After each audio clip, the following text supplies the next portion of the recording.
try to break my way into the YouTube film community.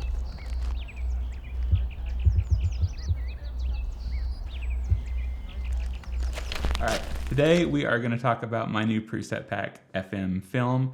It works on Lightroom Classic, Lightroom CC, and of course on your telephone on the free Lightroom mobile app.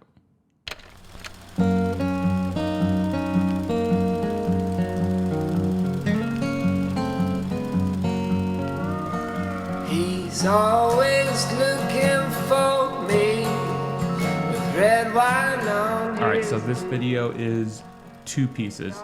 First part is just how I make my presets, kind of a little bit behind the process. I don't just go out and do a photo walk and then come up with a look and sell it. It's a little bit more in depth.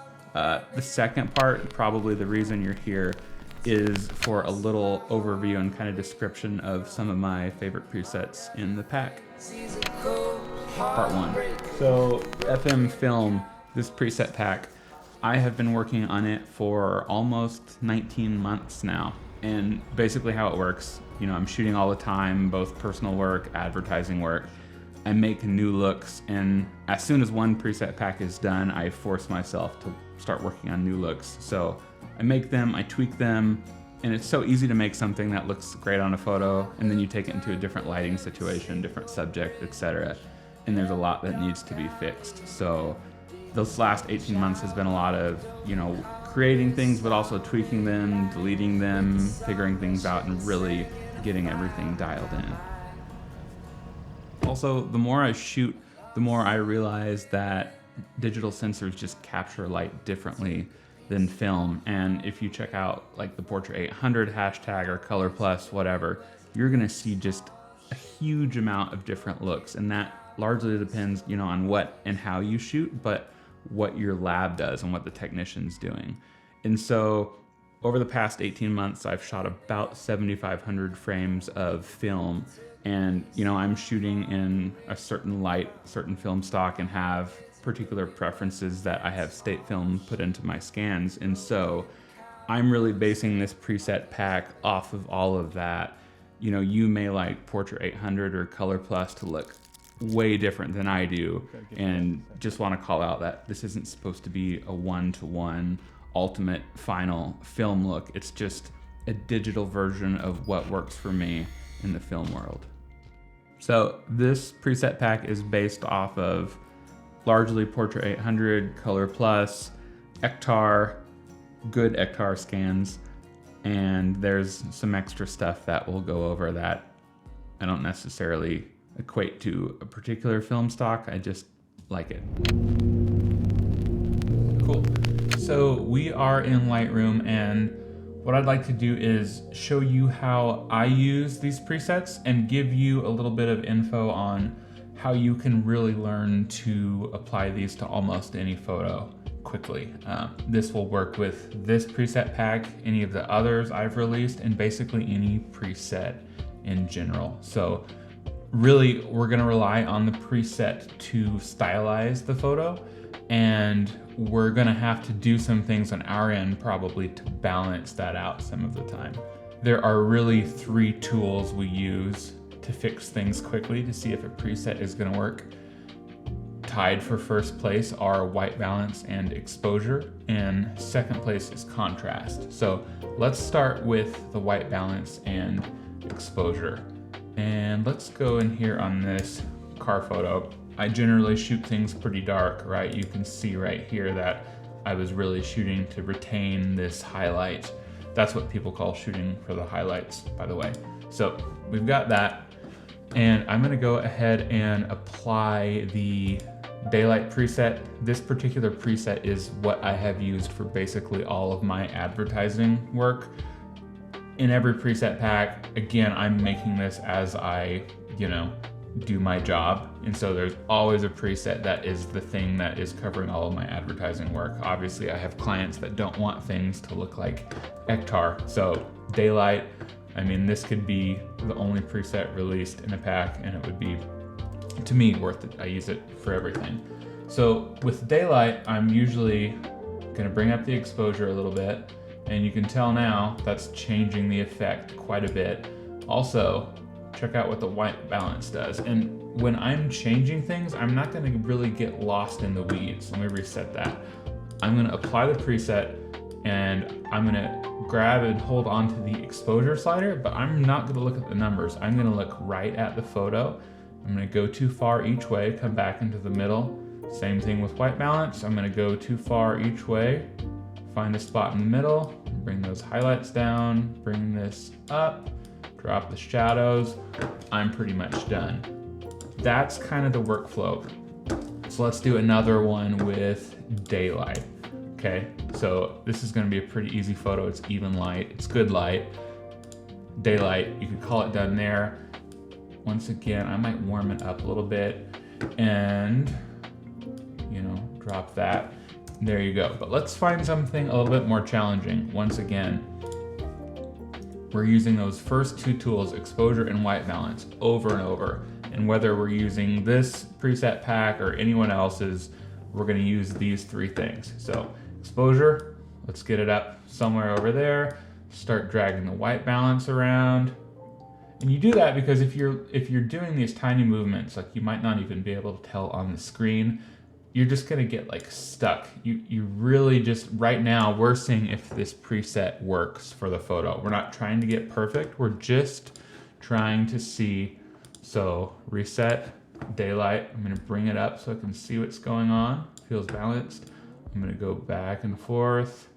That feels pretty good. And from there, I'm like, this feels good to me. I'll go ahead and, you know, start messing around with some of the other features.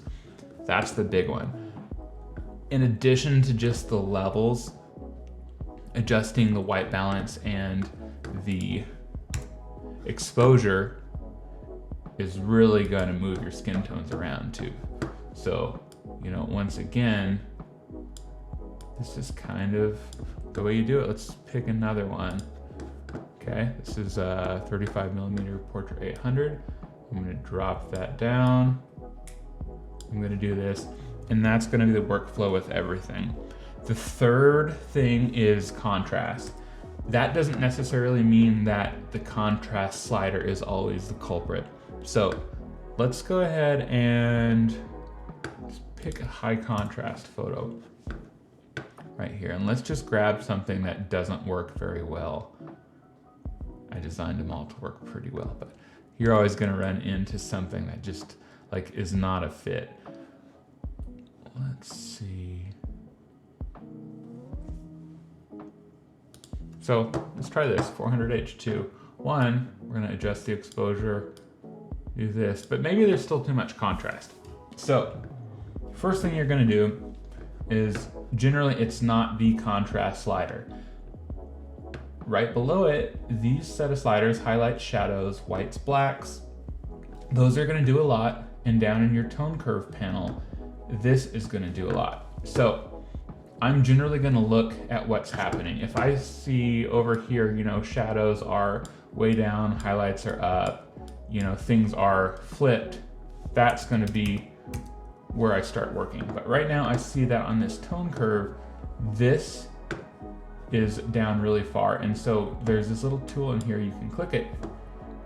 And so now you can move this around your photo and you'll look like right now, if I'm on her face, if you go over to the tone curve, you'll see that dot moving. So wherever I have this marker, that value is being represented over here. So you can kind of understand what's happening. You see I move over to the highlights and this moves. So that tells me that this value over here that's pulled down really low kind of represents these shadows that are also super low. So what happens if we bring that back up? All of a sudden we're lessening the contrast. So that's one way to do it. Let's find yet another photo. Let's see. It's mostly motorcycle stuff over here, I guess. There we go. I mean, this is fine, but if you want less, let me fix those greens. A lot of times by just raising the exposure, if I look at this photo and say, okay, the shadows are a little, just like a little overpowering, a little muddy for me, I'm gonna get the exposure where I want it globally. From there, we'll look at this tone curve. It's pretty straight, right? And I've done some adjustments over here, but we don't need to worry about that. I'll usually start here. This is pretty straight, so let me concentrate up here under just this first basic panel. So I'm gonna start by bringing the shadows up. And again, I'm gonna go back and forth and look at this. One of the problems that you can get with bringing the shadows up is, and this is getting kind of minute, is that you just get a fake feeling. And so a little trick is if you bring the shadows up, sometimes you can then drop the black point down a little bit and to bring that back. That's kind of the workflow. These three tools, white balance, exposure, contrast, I'm using those constantly with any preset pack just to see if a preset is going to work on a photo.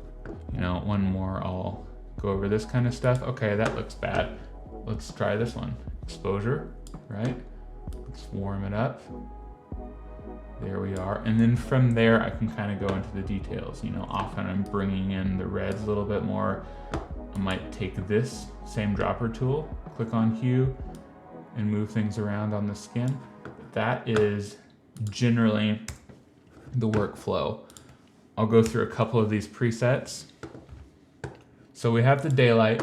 That's kind of the pretty clean, yet still stylized advertising work. I mean, just about everything I've shot in the past year has started with this look. And as you can see, it's just super clean. If you go ahead and put it on a skin tone, like let's go, yeah, with this, it basically arrives ready, right? It's just really easy. Daylight Vivid is just a little bit more saturation in the warm values. So often too much. Generally, I'm just gonna hit daylight and then maybe warm it up a little bit. Next up we have, let's stay on that same photo. We have Color Plus. So there we go. That doesn't look great, right? Let's increase the exposure. Let's warm it up a little bit. Our skin has gone a little green. So we're gonna bring that down. I'm gonna bring this over. And there's before, there's after. And some things that are, one of the reasons why I have these variants right here is that, you know, I'll have one that's great for a lot of things, but sometimes I just wanna make a little tweak. So that's why there are these, you know, different looks. So yeah, Color Plus is kind of a favorite. It likes even light. Retro is basically the good things I like from Ektar scans. Like Ektar is can be a wild card, right? And this is probably one that we need to adjust quite a bit. There we go.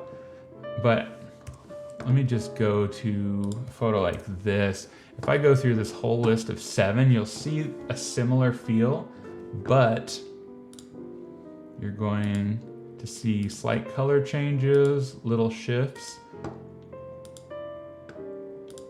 And so to me, that becomes like a really valuable series. I wouldn't want to get rid of any of those looks, especially when I can just mouse over them.